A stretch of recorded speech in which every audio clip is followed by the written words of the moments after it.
So the classical version of the Big Bang Theory had to simply start out by assuming that the universe was homogeneous, completely uniform from the very beginning, just as part of your assumptions about the initial conditions. The inflationary universe theory is an add-on to the standard Big Bang theory, and basically what it adds on is a description of what drove the universe into expansion in the first place. In the classic version of the Big Bang theory, that expansion was just put in as part of the initial assumption, so there's no explanation for it whatever. It was never really a theory of a bang. The classical version of the Big Bang theory is really properly described as a theory about the aftermath of a bang. Inflation provides a possible answer, and now it looks like it's almost certainly the right answer, more or less, to the question of what drove the bang, what made the universe bang.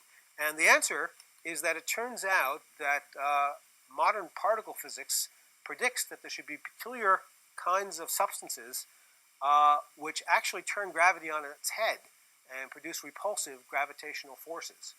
And the inflationary explanation is the idea that the early universe contained at least a patch of this peculiar substance.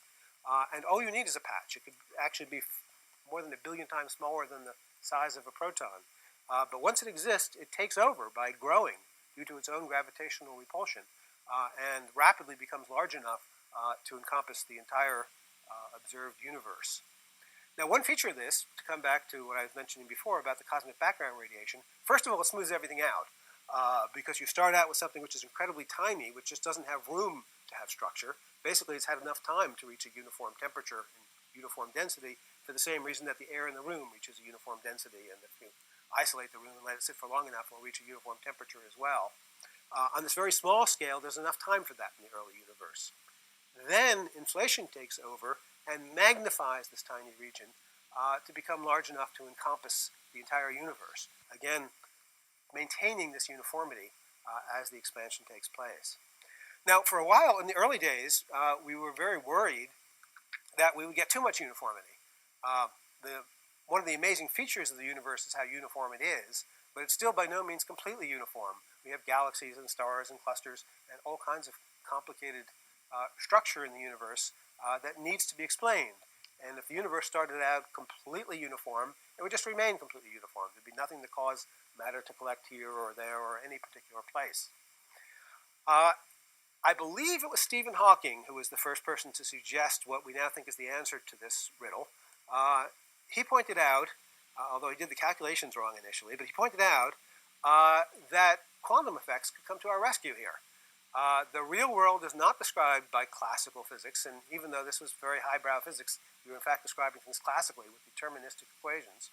But the real world, according to what we understand about physics, is described quantum mechanically, which means deep down that everything has to be described in terms of probabilities. What we see as the classical evolution of a system is really just the average of the different quantum possibilities that the full quantum theory would predict. And if you apply that notion here, at least qualitatively it's clear from the beginning, it gets you where, in the direction you want to go. It means that this uniform density that our classical equations was predicting would really just be the average of the quantum mechanical densities, which would have fluctuations in it. Someplace the quantum mechanical uncertainty would make the energy density a little bit higher than other places. In other places it would be a little bit lower. So you'd have ripples on top of this almost uniform density of matter.